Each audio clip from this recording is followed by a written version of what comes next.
هل سبق أن نزفت لثتك فجأة أثناء تنظيف أسنانك؟ ربما رأيت الدم، ثم تجاهلته وقلت في نفسك: أمر بسيط.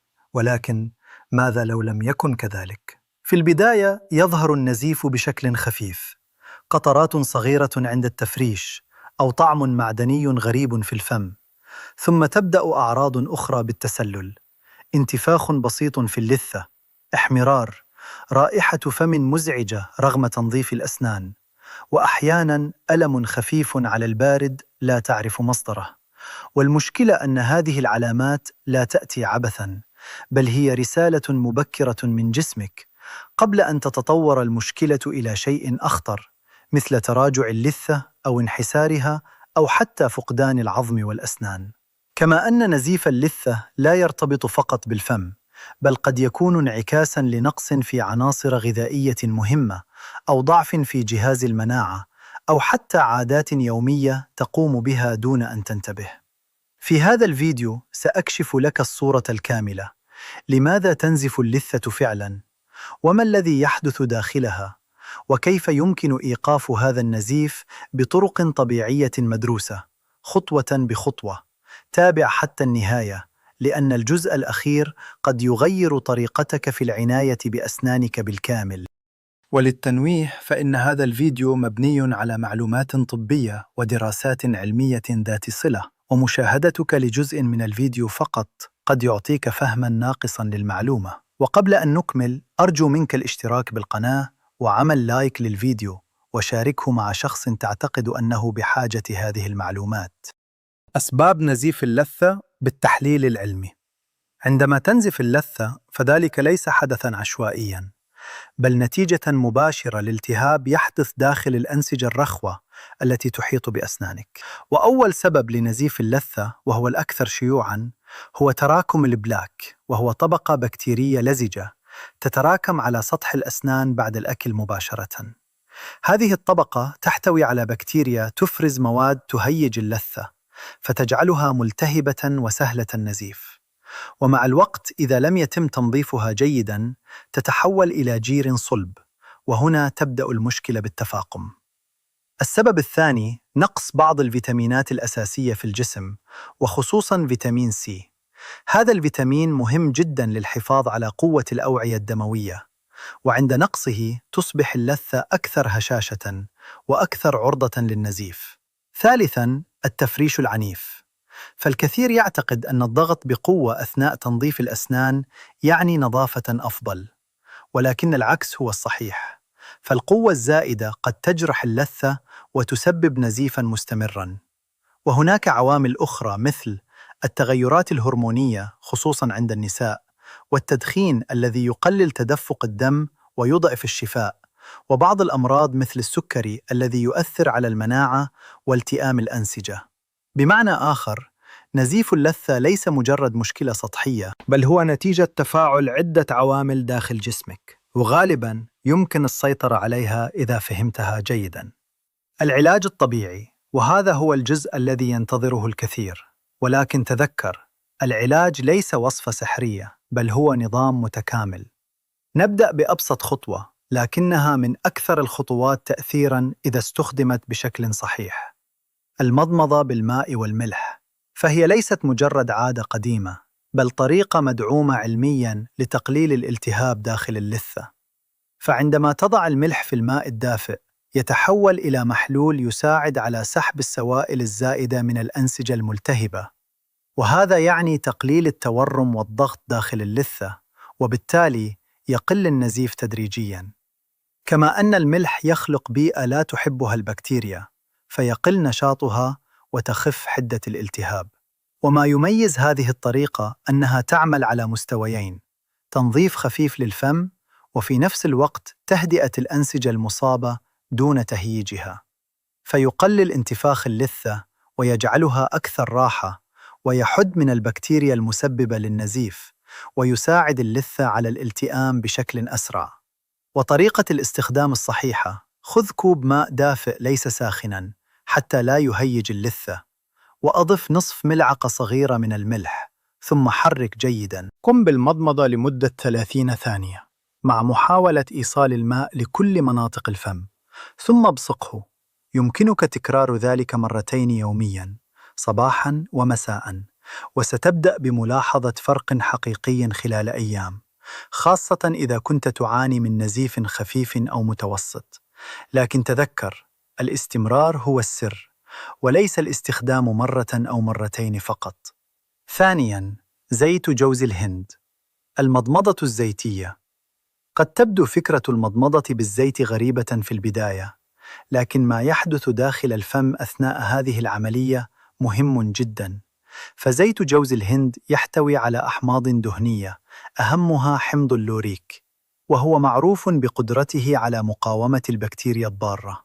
وعندما تضع الزيت في فمك وتحركه ببطء، يبدأ بالالتصاق بالبكتيريا والمواد الضارة الموجودة بين الأسنان وعلى اللثة.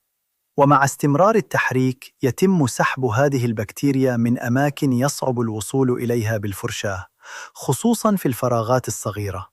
أي ببساطة، أنت لا تنظف فقط، بل تقلل مصدر الالتهاب من الأساس، وهذا ينعكس مباشرة على اللثة، فيقل الإحمرار ويخف النزيف وتتحسن رائحة الفم بشكل واضح. وطريقة استخدام زيت جوز الهند: خذ ملعقة صغيرة من الزيت صباحاً فور الاستيقاظ، وقبل الأكل أو شرب الماء، لأن البكتيريا تكون في أعلى مستوياتها بعد النوم. حرك الزيت داخل فمك ببطء لمدة 5 إلى 10 دقائق، لا تبتلعه، ثم ابصقه واغسل فمك بالماء. وإذا أردت نتائج أسرع، يمكنك تكرار المضمضة مرة أخرى مساءً، لكن مرة واحدة يومياً كافية جداً إذا استمريت عليها. ثالثاً، القرنفل. هل تعلم أن القرنفل ليس مجرد توابل تستخدم في الطعام، بل يعتبر من أقوى المواد الطبيعية التي تدعم صحة اللثة؟ والسبب الرئيسي هو احتواؤه على مادة الأوجينول، وهي مادة لها تأثير مسكن للألم ومضاد قوي للبكتيريا. فعندما تعاني من نزيف أو التهاب في اللثة، غالباً يكون هناك تهيج وألم خفيف، وهنا يأتي دور القرنفل، حيث يعمل على تهدئة الأعصاب في المنطقة المصابة، وفي نفس الوقت يقاوم البكتيريا التي تسبب المشكلة. والميزة الجميلة في القرنفل أنه يعطي تأثيراً سريعاً نسبياً، فبعد استخدامه تشعر براحة مباشرة، خصوصاً إذا كان هناك ألم أو حساسية. أما طريقة استخدامه، فيمكنك مضغ حبة قرنفل بلطف وتركها بالقرب من المنطقة المصابة لبضع دقائق، أو استخدام قطرة صغيرة من زيت القرنفل مخففة بزيت آخر ووضعها على اللثة. وأفضل وقت لاستخدامه قبل النوم، لأن الجسم في الليل يدخل في مرحلة إصلاح الأنسجة، واستخدام القرنفل في هذا الوقت يساعد على تهدئة اللثة وتسريع التعافي أثناء النوم. ويمكن أيضاً استخدامه عند الشعور بالألم خلال اليوم، ولكن لا تفرط في الكمية. رابعاً، الألوفيرا أو جل الصبار. جل الألوفيرا أو الصبار معروف بخصائصه المهدئة، ولكن تأثيره على اللثة قد يكون مفاجئاً للكثير. فهذا الجل يحتوي على مركبات طبيعية تساعد على تقليل الالتهاب وترطيب الأنسجة وتسريع التئام الجروح الصغيرة. وعندما تكون اللثة ملتهبة، فإنها تصبح حساسة وسريعة النزيف. واستخدام الألوفيرا يعمل كطبقة مهدئة تغطي هذه الأنسجة وتقلل الاحتكاك وتساعدها على التعافي بشكل تدريجي، كما أن له تأثيراً خفيفاً مضاداً للبكتيريا، وهذا يعني أنه لا يهدئ فقط، بل يساهم أيضاً في تقليل سبب المشكلة. وطريقة استخدامه بأن تأخذ كمية صغيرة من جل الألوفيرا الطبيعي وتضعها مباشرة على اللثة، ثم دلك بلطف لمدة دقيقة واتركها لبضع دقائق قبل شطف الفم. وأفضل توقيت هو بعد تنظيف الأسنان مباشرة، خصوصاً في المساء وقبل النوم، لأن اللثة تكون نظيفة ومستعدة لامتصاص الفوائد. كما أن تركه في الليل يساعد على إصلاح الأنسجة دون أي إزعاج خارجي. ويمكنك استخدامه مرة يومياً أو مرتين إذا كانت الحالة تحتاج دعماً إضافياً. تعزيز النتائج مع العادات المكملة. حتى تحصل على نتائج حقيقية، هناك خطوات بسيطة لكنها تصنع فرقاً كبيراً. استخدم فرشاة ناعمة وغير طريقة التفريش إلى حركات دائرية لطيفة، وفرش أسنانك 2 إلى 3 مرات يومياً حتى لو استمر النزيف. ولا تهمل الخيط الطبي لأنه يزيل البكتيريا بين الأسنان. واشرب ماء كافي لأن جفاف الفم يزيد من البكتيريا. وأدخل أطعمة غنية بفيتامين سي مثل البرتقال والفلفل إلى طعامك، فهذه التفاصيل الصغيرة هي ما يحدد نجاح العلاج. فوائد علاج نزيف اللثة. عندما تبدأ اللثة بالتحسن، ستلاحظ تغييرات لم تكن تتوقعها، كاختفاء النزيف تدريجياً، وتحسن رائحة الفم بشكل واضح، وعودة لون اللثة الطبيعي، وشعور عام بالنظافة والراحة، وتقليل خطر فقدان الأسنان مستقبلاً. والأهم أنك أوقفت المشكلة قبل أن تتطور. الأضرار والتحذيرات. رغم أن الطرق طبيعية، إلا أن هناك بعض النقاط يجب أن لا تهملها. فلا تفرط في استخدام الملح حتى لا يسبب تهيجاً، وزيت القرنفل يجب أن يكون مخففاً. وإذا استمر النزيف لأكثر من أسبوعين، يجب مراجعة طبيب الأسنان، فالعلاج الطبيعي فعال لكن ليس بديلاً عن التشخيص عند الحاجة. الخلاصة: نزيف اللثة ليس أمراً عادياً، بل إشارة مبكرة يمكن أن تحميك من مشاكل أكبر إذا فهمتها في الوقت المناسب.